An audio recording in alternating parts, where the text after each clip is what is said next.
Hi friends, good morning. ಎಲ್ಲರೂ ಹೇಗಿದ್ದೀರಾ? ಚೆನ್ನಾಗಿದ್ದೀರಾ ಅಂತ ಭಾವಿಸ್ತಾ ಇದ್ದೀನಿ. ನಾನು ಇವತ್ತು ನಮ್ಮ ಮನೆಯಲ್ಲಿ ಸಾಫ್ಟ್ನೆಸ್ ಇಡ್ಲಿ ಮತ್ತು ಸಾಂಬಾರು ಹೋಟೆಲ್ ಸ್ಟೈಲಿ ಥರ ಟ್ರೈ ಮಾಡಿದ್ದೀನಿ. ನೀವು ಟ್ರೈ ಮಾಡಿ, ಅದೇ ಟೇಸ್ಟ್ ಬರುತ್ತೆ.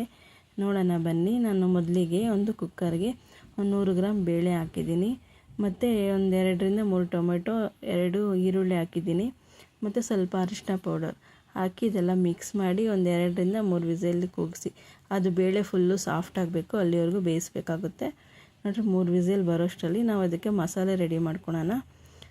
ಸ್ವಲ್ಪ ಎಣ್ಣೆ ಹಾಕಿ ಅದಕ್ಕೆ ಈರುಳ್ಳಿ ಹಾಕಬೇಕು.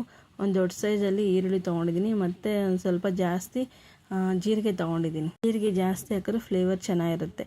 ಮತ್ತು ಇದಕ್ಕೆ ನಾನು ಒಣಗಿದ್ದು ಕರಿಬೇವು ಹಾಕ್ತಾಯಿದ್ದೀನಿ. ನಿಮ್ಮ ಮನೇಲಿ ಹಸಿದಿದ್ದರೆ ಅದೇ ಯೂಸ್ ಮಾಡಿ. ಮತ್ತು ಒಂದು 5-6 ಕಾಳು ಮೆಂತ್ಯ ಹಾಕಬೇಕಾಗುತ್ತೆ.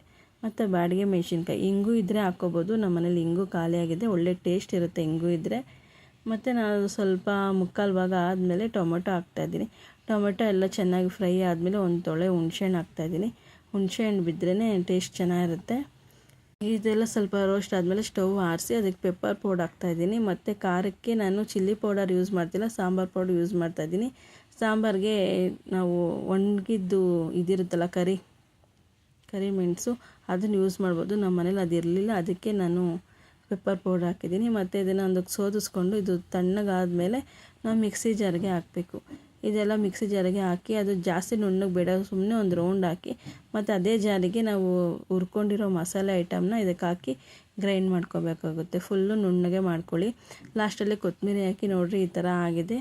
ಈಗ ಎರಡು ಮಿಕ್ಸ್ ಮಾಡಿದ್ಮೇಲೆ ಬೇಳೆಯಲ್ಲಿ ಬೇಯಿಸ್ಕೊಂಡಿದ್ದೀವಲ್ಲ ನೀರು, ಆ ನೀರಲ್ಲಿ ನಮ್ಗೆ ಎಷ್ಟು ಕ್ವಾಂಟಿಟಿ ಬೇಕು, ಅಂದರೆ ತೆಳು ಬೇಕೋ ನೀರು ಬೇಕೋ ಗಟ್ಟಿ ಬೇಕೋ ಅಂತ ನೋಡಿಕೊಂಡು ನೀವು ಇದು ಮಾಡಿಕೊಡ್ರಿ. ಮತ್ತು ರುಚಿಗೆ ತಕ್ಕಷ್ಟು ಉಪ್ಪು ಮತ್ತು ಬೆಲ್ಲ ಆ್ಯಡ್ ಮಾಡ್ತಾಯಿದ್ದೀನಿ. ಅದು ಒಳ್ಳೆ ಟೇಸ್ಟ್ ಕೊಡುತ್ತೆ, ಸ್ವೀಟಾಗಿ ಖಾರವಾಗಿ.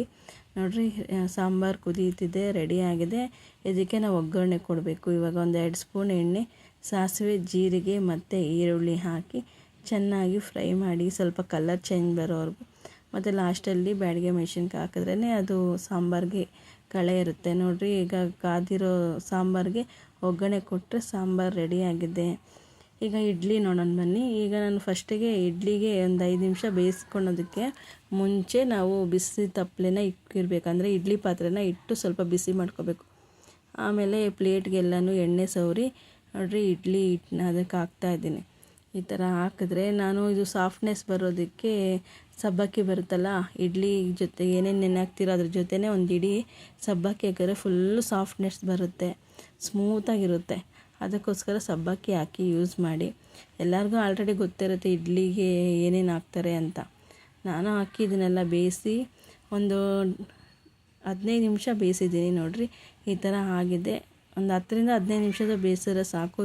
ನೋಡಿರಿ, ಎಷ್ಟು ಸಾಫ್ಟ್ನೆಸ್ ಬಂದಿದೆ. ಈಗ ಇಡ್ಲಿ ರೆಡಿ, ಇಡ್ಲಿ ಜೊತೆ ಸಾಂಬಾರು ರೆಡಿ. ನೋಡಿರಿ, ಸಾಫ್ಟ್ನೆಸ್ ಬಂದಿದೆ. ನೀವು ಟ್ರೈ ಮಾಡಿ.